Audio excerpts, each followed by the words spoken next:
சிவராஜ் சித்த வைத்தியசாலை ஹொசூர் கிளை தினசரி காலை 7 மணி முதல் இரவு 8 மணி வரை மருத்துவரை சந்தித்து ஆலோசனை பெறலாம். தொடர்புக்கு 8110803500.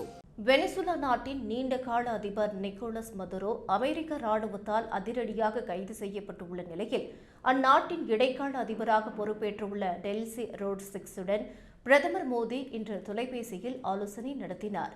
ஜனவரி 3ஆம் தேதி அமெரிக்க அதிபர் டொனால்ட் ட்ரம்ப் உத்தரவின் பேரில் நடத்தப்பட்ட ஆபரேஷன் அப்சல்யூட் ரிசால்வ் என்ற ராணுவ நடவடிக்கையில் அதிபர் மதுரோவும் அவரது மனைவியும் தலைநகர் காரகஸில் வைத்து அமெரிக்க படைகளால் சிறைபிடிக்கப்பட்டனர்.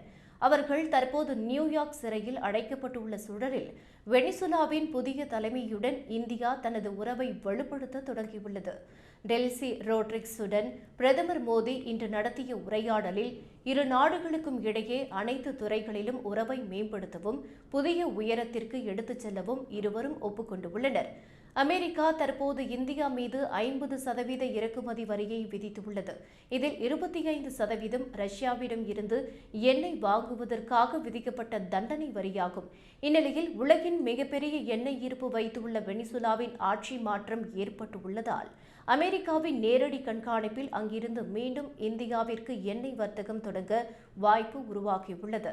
வெனிசுலாவின் கச்சா எண்ணெயை அமெரிக்கா மூலமாக இந்தியா வாங்கினால் தற்போது நிலவும் வரிச்சுமை குறையக்கூடும் என எதிர்பார்க்கப்படுகிறது. சுமார் 9.19 லட்சம் கோடி ரூபாய் முதலீட்டில் வெனிசுலாவின் எரிசக்தி துறையை சீரமைக்க ட்ரம்ப் திட்டமிட்டுள்ள நிலையில் இந்தியாவின் இந்த நகர்வு முக்கியத்துவம் பெறுகிறது.